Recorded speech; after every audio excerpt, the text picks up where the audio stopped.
So the point which I'm trying to make here is, here I have imported all the relevant packages that I'll be using in my subsequent step. Okay. Now the next thing which I have done is I have defined the number of classes which I am having in my problem. So there are total 10 digits, right? 0 to 9. So my total number of classes is 10, which makes this the problem of multi-class classification. Okay. And each of my input, each of my digit, handwritten digit, is of size 28 cross 28. So what is my input? My input is image, right? A handwritten image. So you can consider like this. This is a handwritten image. Let's say that I am having here 5 written. Okay. So each image is nothing but it is consist of pixel. Do you agree with this? Yeah. So if this is a black and white image, you will have this image in form of a 2D array, right? So you can think like this. This image is nothing but it is the combinations of it is the aggregation of pixels. So the point which I'm trying to make here is I can represent a image in form of matrix, right? And if this is a black and white image, then all the portions where my actual digit lies, it will be black, and all the other region it will be white. For example, if this is my image,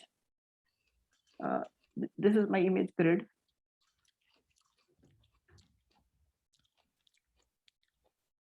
Okay.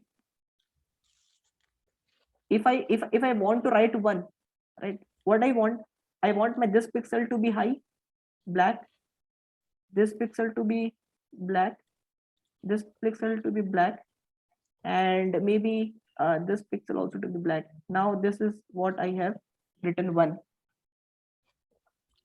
right? So it is nothing but our image can be represented in form of a matrix. So in this case, in our this input data, each images consist of total 28 by 28 dimension. That means you'll have 28 number of rows, 28 number of columns, right? What is the dimension of my this image? That is the total number of rows and total number of columns. Here I'm having total how much rows? 3, 6, 8. 8 number of rows, column 3, 6, 8 cross 6. So this is the dimension of this image. Okay. Let me show you how the actual image looks like. If I want to print the image, this is how it looks like. This is 5, right? You see all it is a black and white, right? So all the places where your actual ink lies that are represented by white, and all the other places represented by black.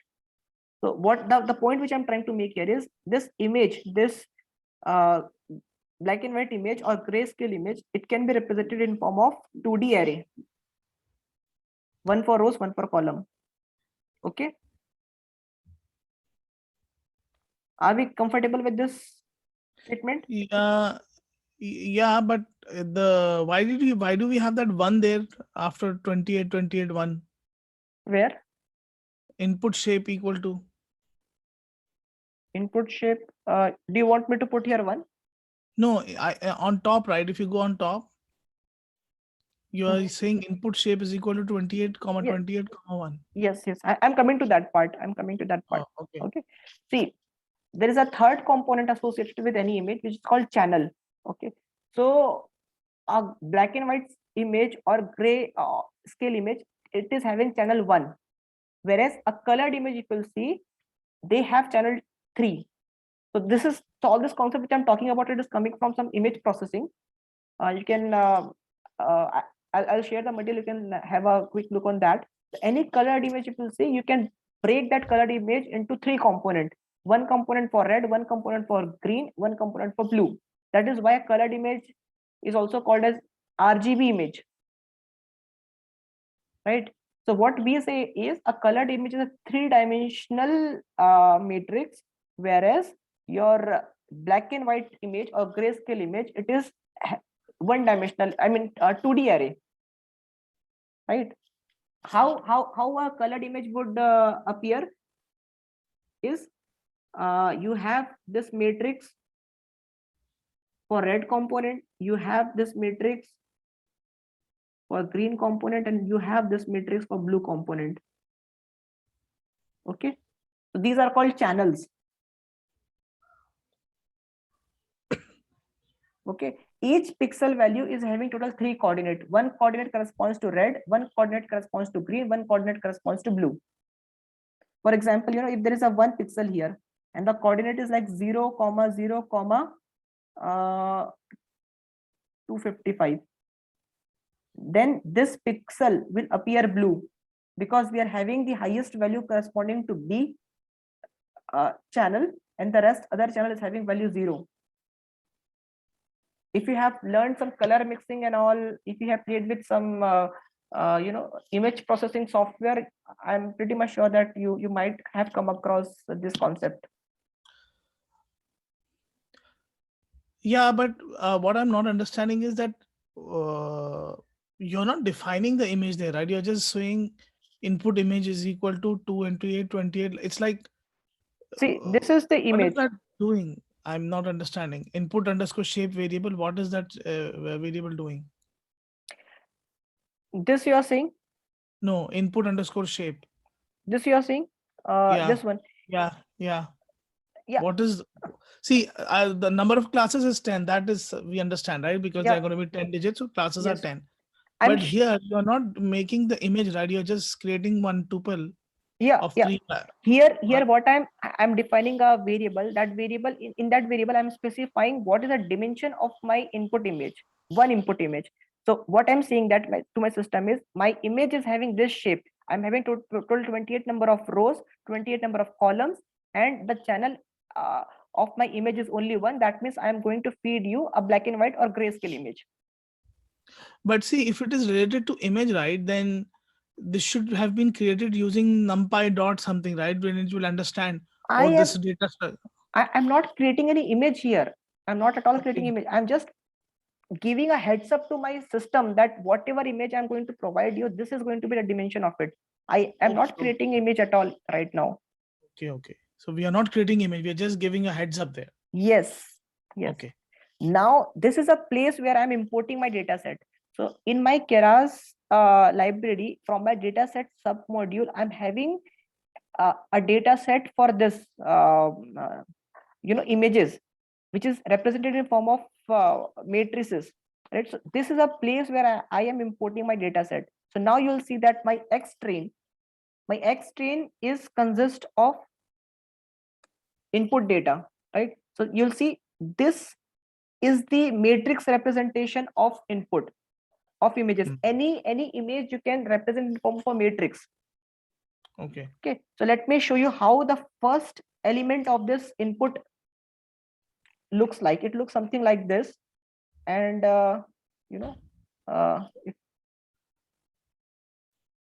if I show you a shape, if I'll do the shape of this, you'll see that 28 cross 20 cross 1. That means my first image is having 28 cross 28 dimension, and the channel is 1. That means it is a grayscale image, right? So likewise, my this X train will have lots and lots of image. Okay, so for the second line, right, the data split between test and train, I remember earlier you were giving this ratio where you would say 80% will be training and 20% will be test, but that I do not see that thing here where it is classifying how, by what percentage is training and what percentage is test. Correct. Yeah. The reason we specified that those things, because in that case, if you remember, we used a we used a function called train test split. So train test split function, it takes the percentage of split as input. But here you'll see that we are using a different function for this, right? It doesn't take that way. Okay. Right. By default, this function will split some amount of data to your train, some amount of data to your test. And that we don't have control over how much we want, right? We will just go with the assumption that it is doing its job.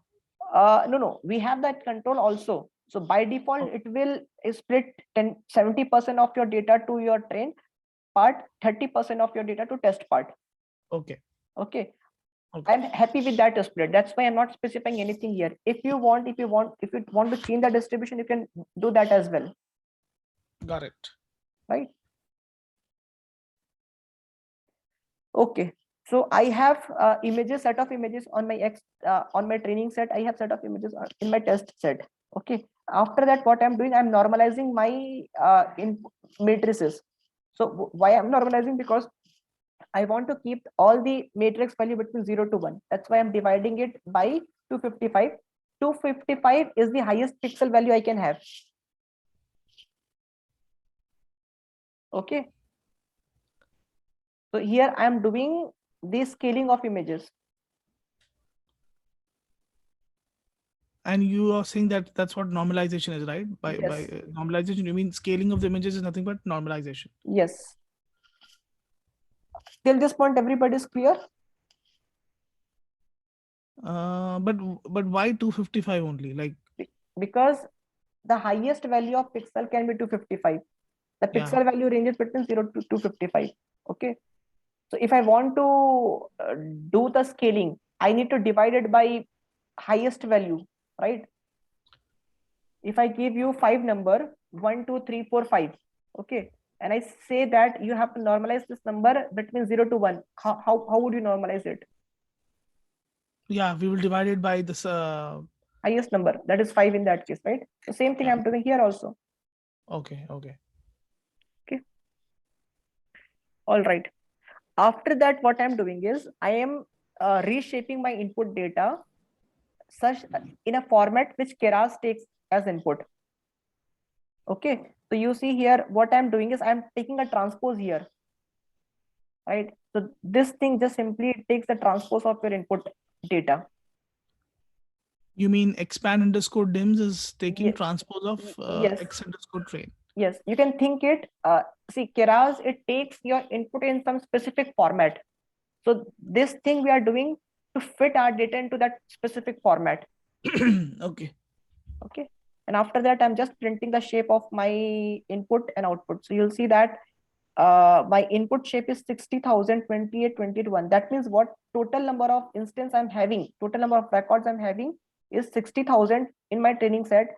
Each of my instance is having 20 cross 28 shape. And this is a grayscale image.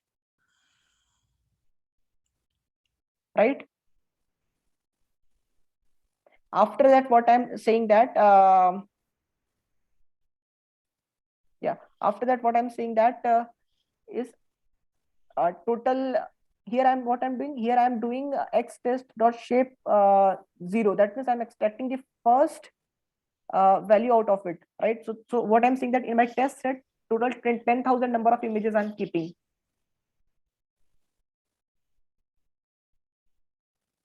Are you able to follow here? No. See, if I do that shape here, this says that I'm having 60,000 number of images in my training set. Each image is having shape 28 cross 28. Okay. Yeah. If I do test set x test, it says that I'm having total 10,000 number of images. Each image is having 28 cross 28 shape. Okay. Yeah. So what is the total number of instance or record I'm having in case of train data? 60,000, right? 60,000. If I want to extract the first element out of this tuple, how would I do? I'll just pass the position 0. of that, right? That's what I have done here. Okay. Now here comes the important part. As I mentioned, Keras takes input and output in specific format. The input processing we have done. Now coming about the output processing. So what is my output? My output is the number between 0 to 9. Right? Yeah. My output can be 1, 2, 3 till 9. Now, Keras don't accept this kind of output. It accepts output in form of one hot encoded format, right? So how the one hot encoded format look like? If I have to convert into one hot encoding, it would look something like this. If the one will look something like this, 0, 2 will like this.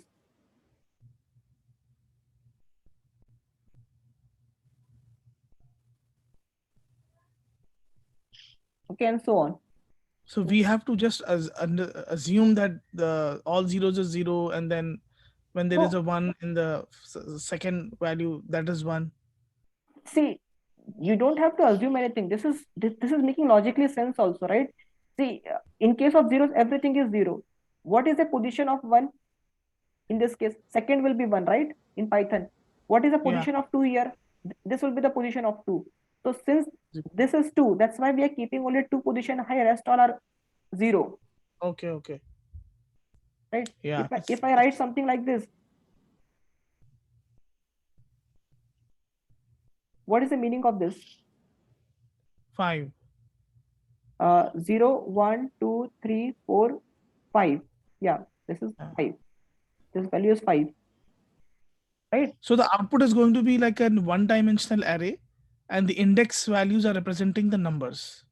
Yes. Like that, right? Yes. Okay. Yes. So it won't, yeah. So each of my output is one dimensional array, but see, here I have total 6,000 number of instance. You can think as it as a big matrix where each of my rows will corresponds to my one input. Yeah. Okay. Yeah. So this is the formatting of this.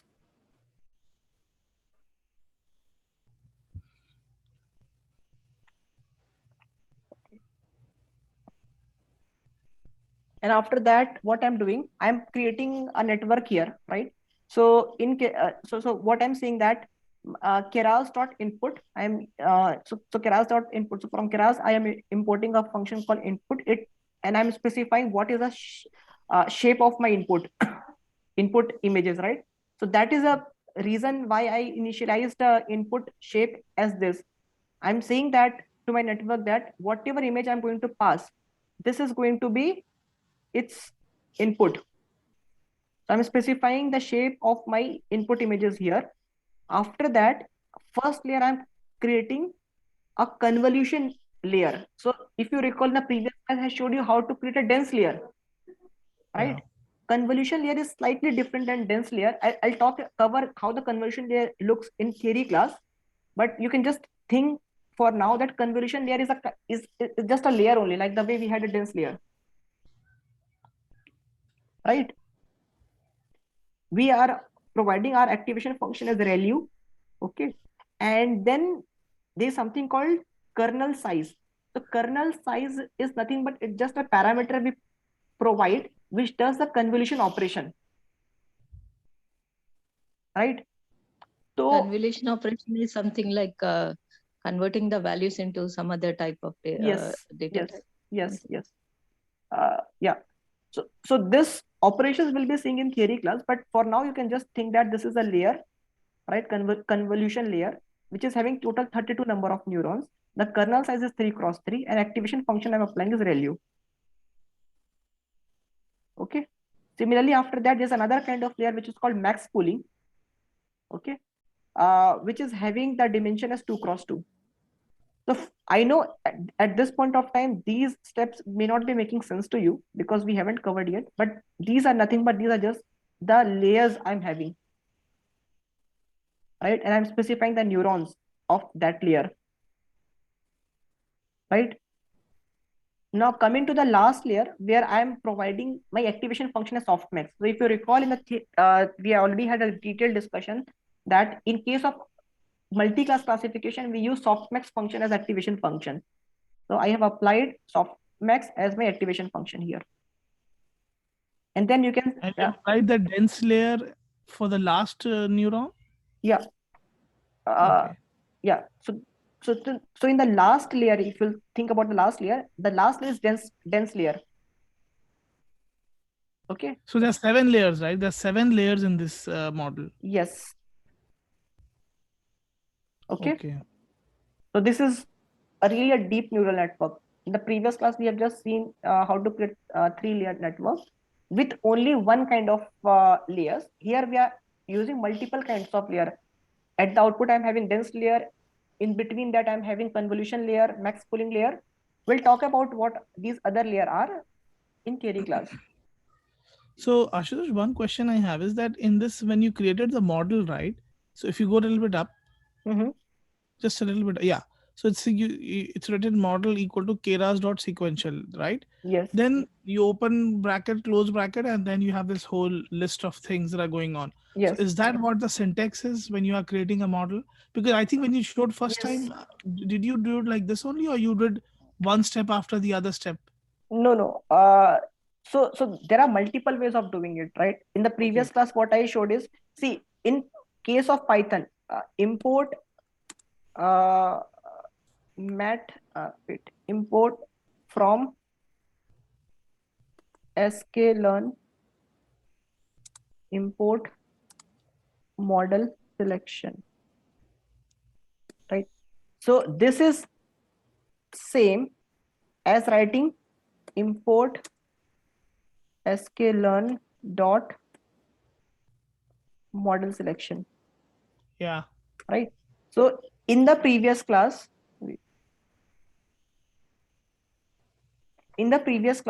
I instantiated my sequential model like this way. I use this format. In this class, I am following this second format. No, but why is you have that list, right? I see that there is a bracket, square bracket open and close. Yeah, you could have done simply like this also. Uh, from Keras import sequential,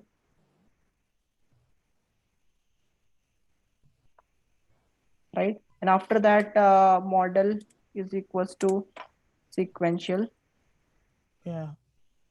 right? And after that, you could have just mentioned all of these things One below below it. the other, right? Yes, you could That is have also done. valid. That is also valid. The reason why I have kept here is, see, in that case, I was having only 3 layer. That's why it was not creating a confusion.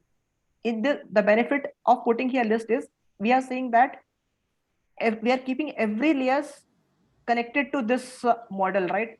They are very Yeah. close by, so interpretation becomes easy. Yeah, Similarly, it's more readable. It's yes, it's very more, we understand that what it is. Okay. right, but the other approach is also equally fine. Okay. Okay.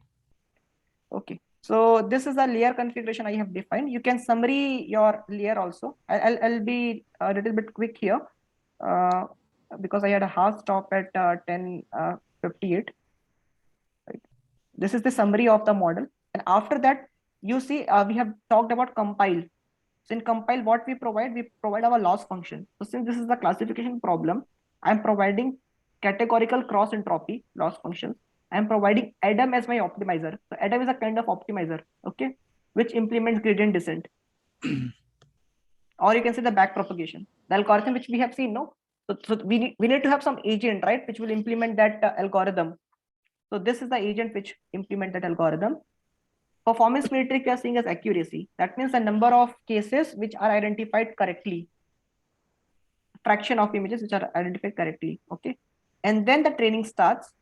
So here it will take mainly 4 arguments. One is that your input train size, input test size. See, every time we are doing training with our input, every time we are doing training with train data, we are not exposing our test data anywhere, because that data we have to keep it aside so that we can do the testing of our model. Okay, and there's something called batch size. Okay, so batch size, it decides how many number of after, okay, this batch size I'll be explaining in the next class. Okay, it would require some some visual uh, thing to you, explain it to you. So for now, you can ignore the batch size. It is not mandatory parameters. You can skip this also. Epoch is the number of times you have to perform forward and backward propagation. So this is called iterations.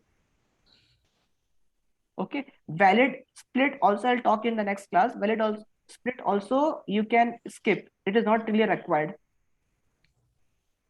Okay, the thing which I want to explain you here is, see, in the first iterations we had the accuracy of 90%.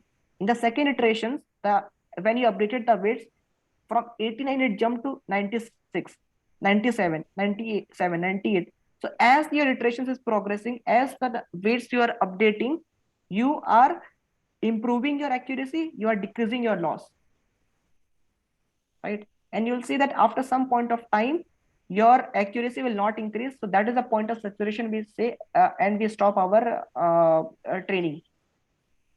Okay, so here by default, I have given input for 15 iterations. That means it will do 15 forward pass and 15 backward pass. One iteration is consist of one forward pass and one backward pass.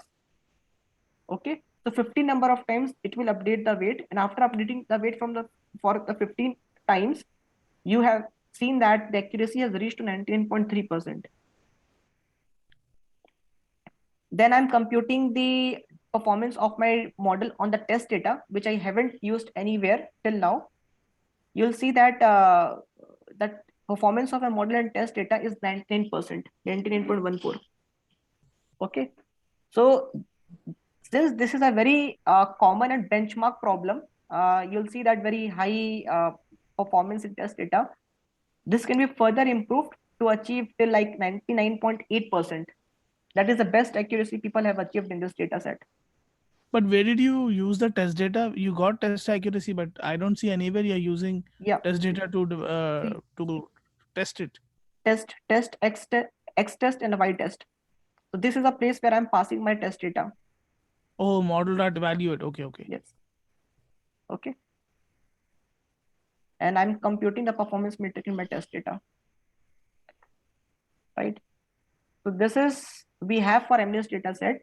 Just think that instead of the way we have this build a system for digit classification, similarly in input you can also create a system which will take input the X-ray image, and it will classify whether the X-ray image is having tumor or not. Right. So people have already done that part also. You mean instead of numerical images, we are giving input as X-rays? Yes. All you need to do change here is you just need to modify here input shape. So you'll put the shape of your input image. So if your X-ray image size is something different, you need to just update these thing. Rest all thing will remain same. No, but how will it get? For example, here you are giving MNIST to understand those are numbers, right? But how will this X-ray image data should be somewhere, na? Physically, it is placed in some location. So, yeah. How you will give that? So first of all, we'll take a snapshot of X-ray images, right? We'll convert that X-ray image into digital format. How do we store a image in computer in digital format? We keep it in form of arrays, right? We keep it in form of matrices. So you just need to feed that matrix to this neural network, and it will design a system that will predict whether your image is containing tumor or not. In this case also, we actually had the image. Somebody must have created this data set which have the image in paper, but then somebody took the screenshot of it and processed it so that we can store it digitally. Okay. No, but the Keras.dataset, then there has to be some syntax, right, which we have to follow for giving the location when if it is locally you have. Because here you're not giving any input location, right? You're just using dataset.mnist. Yes, because this dataset is a part of Keras framework. If there's something which you are putting in which is not a part of Keras data framework, then you need to provide here the path of the dataset. Okay. Okay.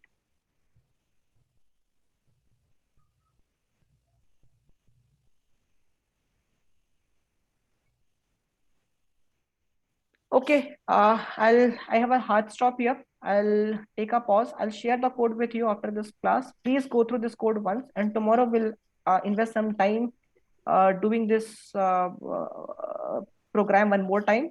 I know this was really quick. So if you have any questions, please feel free to ask. Sure. Okay. But I think this is an important thing, because if you are unable to understand these part, you will be able to take up the real life problem also. Okay. Okay. Thanks everyone. Thanks for your time. No problem. Thank you. Bye. Bye-bye.